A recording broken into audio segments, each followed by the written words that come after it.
everyone, it's Ariesi. Welcome back to my channel. Di video kali ini video dibuat dalam rangka posting bareng Booktube ID dengan tema, bukan dengan tema, Rainbow Book Tag.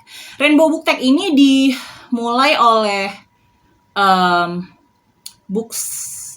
booktuber luar negeri, tapi nanti kalian lihat sendiri di deskripsinya, aku taruh link postingan aslinya. Postingan aslinya sebenarnya bukan dari booktuber deh kayaknya, tapi aku nggak tahu. Pokoknya postingan aslinya itu ada di WordPress, ada di blog.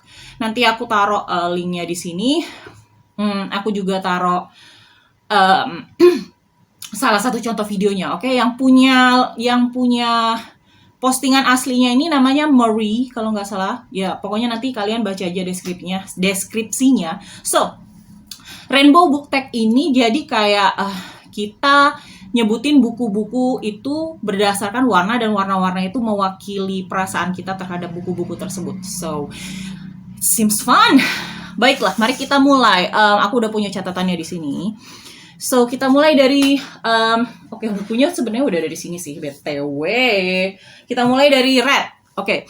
Red adalah buku yang membuat kamu marah, angry. So, aku udah sering ya ngebahas Frankly in Love bikin aku marah. Jadi aku nggak akan ngebahas Frankly in Love lagi karena takutnya terlalu mengulang.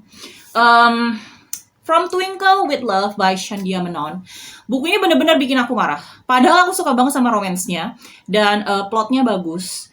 Cuma di sini friendship-nya si Twinkle sama si Maddie apa nama sahabatnya aku nggak tahu. Friendship-nya menurut aku toxic. Ya emang sih ini yang adult, dimana orang-orang juga ini yang adult coming of age, dimana orang-orang juga karakternya masih belajar bagaimana cara menjalani masalah-masalah di kehidupan. Tapi aku bener-bener gak suka sama si karakter sahabatnya ini. Dan menurut aku Twinkle itu, mereka kan punya konflik nih, dan Twinkle memaafkan dia terlalu cepat setelah di ditch berapa kali. Dan aku bener-bener marah baca ini. Aku pengen ending yang lain, aku pengen another drama, karena sangat tidak memuaskan dan sangat bikin marah. Warna selanjutnya adalah orange. Buku yang membuat kalian fired up, membuat aku fired up, bersemangat. So, di sini akan terjadi pengulangan karena I will never shut up about this book. It's Moxie by Jennifer Matthew. Judulnya itu udah fired up banget nih, Moxie, bergelora, ya kan? So, pendeknya Moxie ini bercerita tentang Vivian. Vivian ini tinggal di kota kecil, sekolah di sekolah kota kecil. Di sekolah itu masih ada yang namanya diskriminasi antara murid perempuan dan murid laki-laki, diskriminasi gender. Jadi murid laki-laki itu selalu diistimewakan, sementara murid perempuan nggak bisa bebas. Dan di sini juga ada pelecehan seksual. So itu trigger warningnya. Makanya Vivian akhirnya membuat gebrakan. Dia mau melawan patriarki di sekolah tersebut dan dia menghimpun murid-murid perempuan untuk ikut dalam gebrakan tersebut. Nama gerakannya Moxie. Moxie itu dia bikin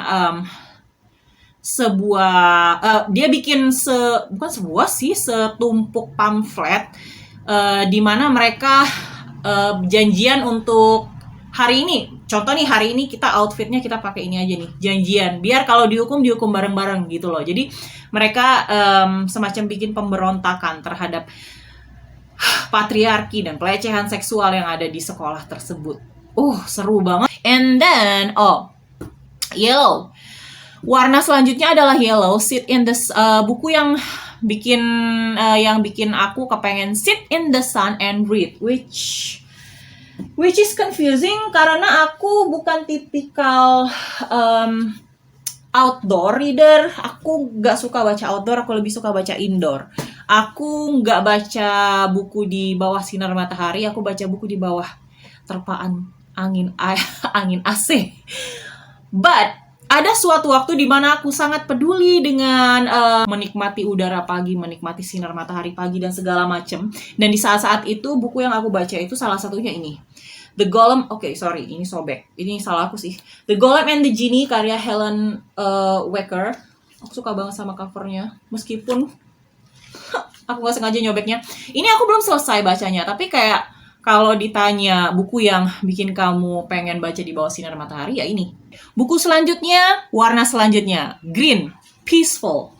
Alright, buku yang bikin aku merasa peaceful itu seri Hyoka, atau kalau aku baca di Wikipedia nama serinya Classic Literature Club series, if I'm not mistaken, seri klub sastra klasik. Oke, so karena tokoh-tokohnya di sini adalah murid-murid yang menjadi anggota sastra klasik, yang mana sebenarnya cuma mereka berempat sih, Oreki, Chitanda, Mayaka, Satoshi, cuma berempat. Dan ini juga sudah diadaptasi menjadi film, if I'm not mistaken, sama anime. So, aku nggak tahu ya apakah penerbit bakal lanjut nerjemahin dan nerbitin buku ini di edisi bahasa Indonesia, karena setahu aku buku nomor 7-nya udah ada nggak sih di Jepang? Tapi aku nggak tahu juga. BTW, kenapa aku bilang ini bikin aku peaceful? Aku taruh sini aja ya. Aku pegang Hyokanya aja. Oke. Kenapa seri ini aku bilang bikin aku merasa damai, peaceful? Karena ini cozy mystery, bukan misteri thriller yang pakai adegan berdarah-darah, enggak. Ini cozy mystery ala-ala anak sekolahan. Dan mungkin karena ini buku terjemahan Jepang, jadi kayak santai aja gitu loh. Bukan buku terjemahan Jepang yang bukan thriller berdarah-darah, jadi kayak lebih ke slice of life, tapi ada misterinya, misteri ringan. Jadi bacanya tuh kayak bener-bener bikin relax, kalau kata aku sih. Jadi ini bercerita tentang Oreki, oke? Oreki ini punya prinsip hidup hemat energi. Jadi intinya kalau ada sesuatu nggak usah dilakuin, nggak terlalu perlu dilakuin, nggak usah dilakuin. Tapi kalau perlu banget, lakuin dengan praktis. Nah, dia ini punya, meskipun dia itu punya prinsip hemat energi yang bikin dia kelihatan kayak pemalas, tapi dia punya pemikiran yang tajam. Dan tokoh lainnya, Chitanda, itu tuan putri, anak orang kaya, dan dia itu dipenuhi curiosity, dia tuh dipenuhi rasa penasaran. Jadi setiap kali dia penasaran, dia langsung nyamperin Oreki. Dia bilang, Oreki-san, saya sangat penasaran. Jadi disitulah Oreki memulai untuk memecahkan misteri apapun yang ada di seri ini. So maksudnya Blue, the book that breaks your heart. Okay, A Good Girl's Guide to Murder by Holly Jackson. Ini buku pertama dari seri. Oh my god, aku lupa nama serinya apa. But like, ini buku pertama. Dia ada 3 buku dan 1 novela setahu aku. Tapi aku belum baca buku 2, buku 3, buku novelanya belum. Okay, so A Good Girl's Guide to Murder ini adalah young adult thriller, di mana si tokoh utamanya dia itu mau ngerjain tugas, dan dia milih tugasnya itu untuk mengetahui kasus hilangnya anak perempuan 5 tahun yang lalu yang dituduhkan ke pacarnya, dan pacarnya ditemukan tewas. So di sini banyak trigger warning, tapi kalau aku sebutin semua trigger warningnya, ada yang bisa spoiler, ada yang bisa jadi spoiler gitu loh. Jadi kalian cek sendiri di internet, oke? Cek sendiri di Google apa trigger warningnya. So apa yang breaks my heart di sini? Ada pertanyaan di mana apakah kasus itu sudah benar penyelesaiannya? Apakah pelakunya memang si kakaknya si Ravi? Nah, itu tuh. Dan di sini banyak juga sih yang heartbreaking, tapi aku nggak bisa ceritain because this is YA thriller. Tapi, aduh, serius ini benar-benar baper baca ini. Meskipun ini thriller. So, yap.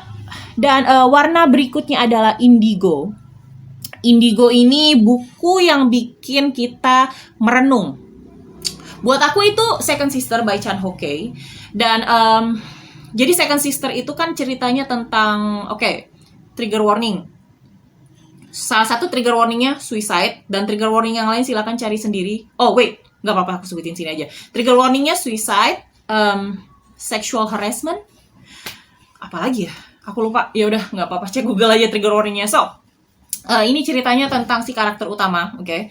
Karakter utama ini cewek, dia cuma tinggal berdua sama adiknya yang juga cewek, dan pada suatu hari ketika dia pulang dari dari belanja, dia udah nemuin adiknya terkapar di gitu, adiknya terjun bunuh diri gitu. Dia menemukan adiknya bunuh diri. So, dia menyewa detektif. Nama detektifnya N, dan mulai dari situ itulah perjalanan penyelidikan mereka berdua, karena mereka berdua harus bekerja sama, ya kan? Dan di situ kita bisa ngelihat apakah si karakter utama ini paham betul adiknya itu seperti apa, atau dia sebenarnya nggak tahu apa-apa tentang adiknya dan segala macam. So, bukunya lumayan tebal dan banyak yang terjadi di situ. Yang bikin aku merenung di sini bukannya keputusan kakaknya ya. Di sini nanti kakaknya bikin keputusan besar, ya kan? Bikin keputusan besar. Tapi yang bikin aku merenung di sini bukan keputusan besar oleh kakaknya, tapi keputusan lainnya. Karena di sini konfliknya nggak cuma satu. Keputusan lainnya, sebelum aku baca buku ini, aku selalu berpikir kalau, kalau ada kasus seperti ini ya penyelesaiannya seperti ini, nggak ada cara penyelesaian lain. But no, apa yang si karakter lainnya lakukan untuk menelusuri kasus lainnya itu sangat di luar pemikiran aku, dan aku sampai sekarang juga masih merenung, oh kayak gitu ya, bisa juga ternyata kayak gitu. Jadi aku cuma bisa cerita sampai situ. Tapi buku ini bagus, hati-hati sama trigger warningnya. Pastiin kalau kalian baca buku ini dalam kondisi mental state yang stabil, oke? Jangan lupa cek trigger warningnya di Google. Oke, buku selanjutnya Violet, buku yang ngebuat aku uncomfortable, yang membuat aku tidak nyaman. Alright, ada satu bukunya aku sebenarnya punya buku fisiknya, tapi buku fisiknya udah aku taruh di kardus sebelah sana. Di kardus sebelah sana ada buku-buku yang aku sisihkan. Aku nggak tahu mau diapain buku-buku itu, tapi yang jelas nggak mau aku pajang di sini. So, it's The Dinner.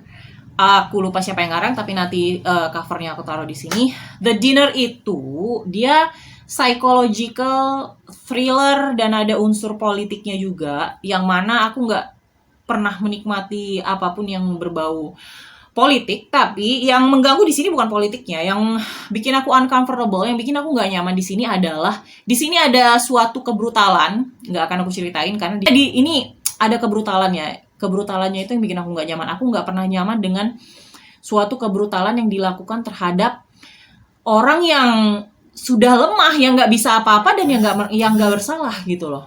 Aku nggak suka yang seperti itu, jadi itu bikin aku nggak nyaman. So, itu dia tadi Rainbow Book Tag aku. Semoga kalian suka sama video ini. Jangan lupa like, subscribe, and I'll see you in the next one. Bye!